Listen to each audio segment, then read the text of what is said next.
Hello students, welcome back to my channel unfolding literature. আজকের এই ভিডিওতে ক্লাস 7-এর ইংরেজি বইয়ের লেসন 3 একটা পোয়েম উই আর 7 আলোচনা করব। লিখেছেন উইলিয়াম ওয়ার্ডসওয়ার্থ। তো চলো পোয়েমটা সম্পূর্ণ বাংলায় লাইন বাই লাইন তোমাদেরকে বুঝিয়ে দিচ্ছি।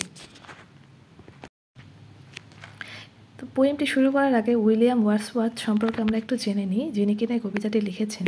তো দ্য পোয়েট, এই কবি William Wordsworth was one of the greatest poet of nature. উনি কিন্তু একজন অন্যতম সেরা কবি ছিলেন, যিনি কিনা প্রকৃতি নিয়ে লিখতেন। ঠিক আছে, তো তার জন্ম এবং মৃত্যুর সময় কিন্তু এখানে দেওয়া আছে। 1770-তে তার জন্ম এবং 1850-তে তার মৃত্যু।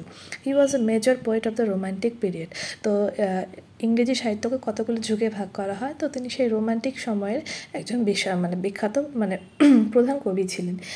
He was a major poet, হ্যাঁ উনি একজন প্রধান কবি ছিলেন। His greatest poems are the prelude, the daffodils, Tintern Abbey, London 1802, ode to duty, up and Westminster Abbey.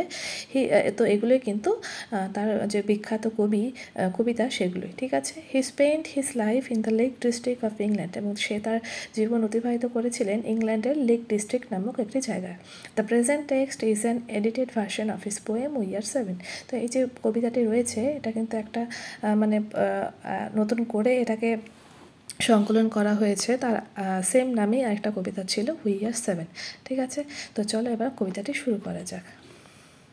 তো এই কবিতাটি আসলে কবি এবং একটি ছোট্ট বাচ্চার মধ্যে কথোপকথন। কবির মনে কিছু জিজ্ঞাসা এবং সেই যে ছোট্ট একটা বাচ্চা মেয়ে, তার যে সহজ সরল উত্তর, এবং সেই যে উত্তরগুলো ততটা স্পষ্ট নয়, তো সেটা নিয়েই কিন্তু এই কবিতাটা। ঠিক আছে, তো চলো আগে পড়ি, তারপরে আমরা বুঝতে পারবো। এ সিম্পল চাইল্ড, একটা সাধারণ শিশু, that lightly draws its breath, যে কিনা খুব হালকাভাবে তার শ্বাস প্রশ্বাস নেয়, and feels it life in every limb, এবং তার যে প্রত্যেকটা অঙ্গ প্রত্যঙ্গে সে তার জীবন অনুভব করতে পারে, মানে সে এতটাই প্রাণবন্ত। What should it know of death, সে আর মৃত্যু সম্পর্কে কি জানে। তো এখানে কিন্তু একটা ছোট্ট বাচ্চাকে নিয়ে ধারণা দেওয়া হয়েছে, যে একটা ছোট্ট বাচ্চা যে কিনা প্রাণবন্ত, যে সমস্তভাবে সতেজ, যে কিনা শ্বাস প্রশ্বাসও খুব হালকাভাবে নেয়, তার কাছে তো মৃত্যু আছে না, সে তো মৃত্যু সম্পর্কে জানে না। এরপরে বলেছে, I met a little cottage girl, আমি একটা ছোট্ট কুটিরের মেয়ের সাথে দেখা হয়েছিল আমার। She was 8 years old, she said, সে বলেছিল তার বয়স 8 বছর। Her hair was thick with many a curl that clustered round her head. এই যে ক্লাস্টার্ড কথার অর্থ হচ্ছে গুচ্ছ হয়ে থাকা। তার যে চুলগুলো ছিল সেটা একদম কার্ল, কোঁকড়ানো, তো ঘুরিয়ে ঘুরিয়ে এরকম কোঁকড়ানো, অ্যান্ড ওগুলো কি তার মাথার উপরে গুচ্ছ হয়ে একদম ছিল। এটা হচ্ছে তার চেহারার বর্ণনাটাও দিল, এবং তার বয়স সম্পর্কে বললো। 8 বছরের একটা মেয়ে, যার কিনা একদম কোঁকড়ানো চুল, এবং সে একটা কুটিরে থাকতো।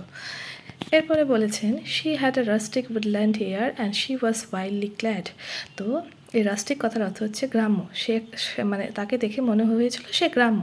উডল্যান্ড এয়ার হচ্ছে গিয়ে যে জঙ্গলের যে বাতাস, বনের যে বাতাস, সেটা তার মধ্যে প্রতিভাত হচ্ছিল, দেখে মনে হচ্ছিল তার মধ্যে সেই বন্য বাতাস বইছে, সে একদম গ্রাম্য। And she was wildly clad, এই ক্ল্যাড হচ্ছে পোশাক পরিধান করা, এবং তার যে জামা কাপড়, সেই যে জামা কাপড় পরেছিল সেটা একদম বুনোভাবে, পরিষ্কার পরিচ্ছন্ন বা একদম নিট অ্যান্ড ক্লিন ছিল না, এরকম বলা চলে। হ্যার আইস ওয়ার ফেয়ার, তার যে চোখ দুটি ছিল সেটা খুবই সুন্দর ছিল। অ্যান্ড ভেরি ফেয়ার, এখানে ফেয়ার কিন্তু ফর্সা নয়, ফেয়ার হচ্ছে খুব সুন্দর। Her beauty made me glad, আর তার যে সৌন্দর্য সেটা আমাকে ভীষণ আনন্দ দিয়েছিল। তো স্বাভাবিক, একটা ছোট্ট বাচ্চা, সে যতই অগোছালো থাকুক না কেন, তাদের মধ্যে যে ইনোসেন্সটা আছে সেটা কিন্তু সবাইকে আনন্দ দেয়। ঠিক আছে, সেই কিউটনেসটা কিন্তু সত্যিই ফুটে ওঠে। Sisters and brothers little maid, how many may you be. তো এখানে কবি জিজ্ঞাসা করছেন, এই যে ছোট্ট মেয়েটি, মেইড অবিবাহিত মেয়েদের বোঝায়, তো এখানে ছোট্ট বাচ্চা তাকে বলেছে, এই যে ছোট্ট মেয়েটি, তোমরা কয় ভাই বোন। How many, 7 in all, she said and wondering looked at me, আর সে আমার দিকে আশ্চর্য হয়ে তাকিয়েছিল, আর বলছে কতজন, আমরা 7 জন সব মিলিয়ে। তো এইভাবে কিন্তু ছোট্ট মেয়েটি উত্তর দিয়েছিল। তো তোমরা এখানে দেখতে পাচ্ছ একটা কবর রয়েছে, তার সামনে একটা ছোট্ট মেয়ে বসে আছে। ঠিক আছে, তো সামনে একটা ক্রস চিহ্ন দেওয়া আছে, দেখে বোঝা যাচ্ছে এটা একটা খ্রিস্টানদের কবরস্থান। তো চলো এরপরে দেখে নিচ্ছি। And where are they, I pray you tell, এরপরেই কবি জিজ্ঞাসা করছে, তাহলে আমি তোমার কাছে প্রার্থনা করছি, তারা কোথায় আছে? She answered, 7 are we and 2 of us at Conway dwell and 2 are gone to sea. তো সে উত্তর দিল যে আমরা 7 জন, আমাদের 2 জন কনভেতে গেছে এবং আর 2 জন সমুদ্রে গেছে। তো এখানে কিন্তু 4 জন ভাইয়ের আমরা পরিচয় পেলাম এবং তাকে মিলিয়ে 5 জন। এরপরে বলেছে 2 of us in the churchyard light, আর 2 জন ওই যে চার্চিয়ার্ড মানে চার্চের সামনে, গির্জা ঘরের সামনে যে ফাঁকা জায়গা থাকে সেখানে সাধারণত খ্রিস্টানদের কবরস্থান হয়। তো বলছে ওই যে চার্চিয়ার্ড আছে, যে চার্চের সামনে যে জায়গাটা আছে সেখানে কিনা 2 জন শুয়ে আছে, মানে কি তাদের সেখানে সমাধি আছে। এই ছবিটা দেখে আমরা বুঝতেই পারছি দুটো ছবি, দুটো সমাধি একটা গাছের নিচে রয়েছে, আর সেই ছোট্ট মেয়েটি কিন্তু সেখানে বসে আছে। And in the churchyard cottage I dwell near them with my mother. তো এই যে 2 জন শুয়ে আছে তাদের সামনে একটা কটেজ আছে, সেই চার্চিয়ার্ডে কুটির আছে, আর সেখানে ডুয়েল মানে বসবাস করি, আমি আমার মায়ের সাথে বসবাস করি। তাহলে দেখো এখন ভাই বোন গুনতে গেলে প্রথমে আমরা 4 জন পেলাম, 2 জন সমুদ্রে গেছে, 2 জন কনভয়েতে গেছে, 2 জন সেখানে শুয়ে আছে, আর একজন হচ্ছে এই মেয়েটি, তাহলে 9 জন হয়। এখন বেঁচে আছে ভাই বোন দেখতে গেলে হয় মোটে 5 জন, কারণ 2 জন তো তার মধ্যে মারা গেছে, কিন্তু সেই বাচ্চাটি কিন্তু হিসাব মেলাতে পারছে না, সে কিন্তু মানে একটা ভুলভাল হিসাব বলছে। তো এরপরে চলো দেখে নিচ্ছি। You say that 2 at Conway dwell and 2 are gone to sea, yet we ye are 7, I pray you tell sweet maid how this may be. তো এখানে কিন্তু কবি ভীষণভাবে কনফিউজ। সে বলছে তুমি এখনই বললে 2 জন কনভেতে থাকে অ্যান্ড 2 জন সমুদ্রে চলে গেছে, তাহলে 4 জন হলো। তারপরেও তোমাকে দিয়ে 5 জন হলো, এটা হচ্ছে এখানে বোঝাতে চেয়েছে। তারপর বলছে ইয়েট ইয়ার 7, ইয়ে মানে এখানে ইউ, ঠিক আছে, আগে এইভাবে ইংরেজি লেখা হতো। তো বলতো তাহলেও তোমার 7 জন কীভাবে? আমি তোমার কাছে প্রার্থনা করি মিষ্টি মেয়ে, এটা কিভাবে সম্ভব?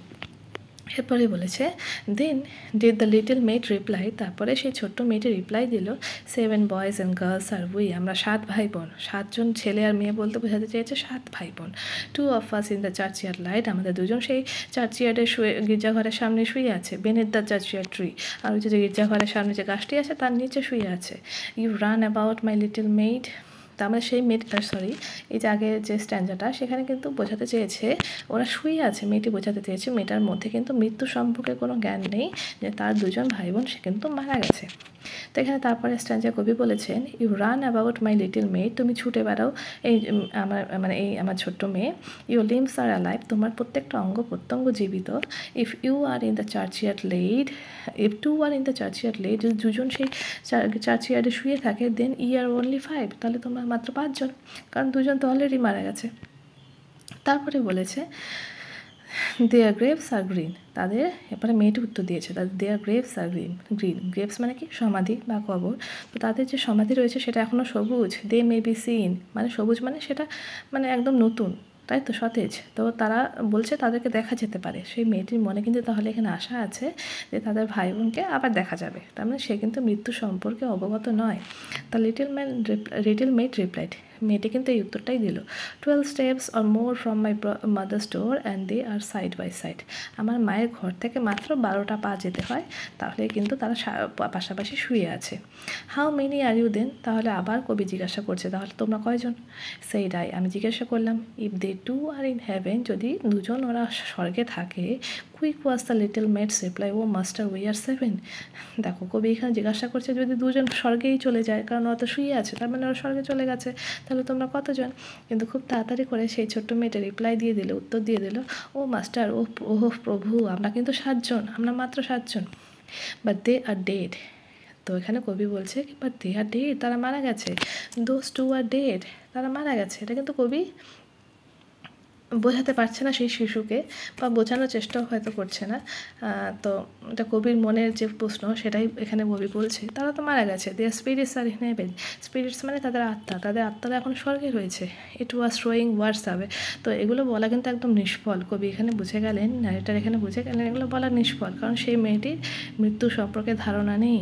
For still the little maid would have her will, আর এগুলো বলার পরেও কিন্তু সেই যে ছোট্ট মেয়েটি সে তার নিজের ইচ্ছাতেই একদম ওখানেই ডেটে থাকবে, সে কিন্তু তার ইচ্ছা থেকে নড়বে না, কারণ সে জানে তারা 7 ভাই বোন। অ্যান্ড নেই উই আর 7, অ্যান্ড সে নেই উই আর 7, এবং কি বলবে যে না, নেই মানে কি না, আমরা 7 জন। তো এখানে কিন্তু কবিতাটা শেষ হলো। এই যে ছোট্ট মেয়েটি যে কিনা একদম প্রাণবন্ত প্রাণোচ্ছল, তার মৃত্যু সম্পর্কে কোনো ধারণা নেই, তার এখনও মনে হয় তাদের যে দুজন ভাই বোন মারা গেছে তাদেরকে এখনও দেখা যেতে পারে এবং তাকে মৃত্যু সম্পর্কে বোঝানো একদম বৃথা। তো আশা করি কবিতাটা তোমাদের ভালো করে বোঝাতে পারলাম। ভালো লাগলে অবশ্যই লাইক অ্যান্ড কমেন্ট করবে এবং ভিডিওটি তোমাদের বন্ধুদের সাথে অবশ্যই শেয়ার করবে এবং এরকম আরও ভিডিও পরবর্তীকালে পেতে চাইলে চ্যানেলটি অবশ্যই সাবস্ক্রাইব করবে। Thank you so much.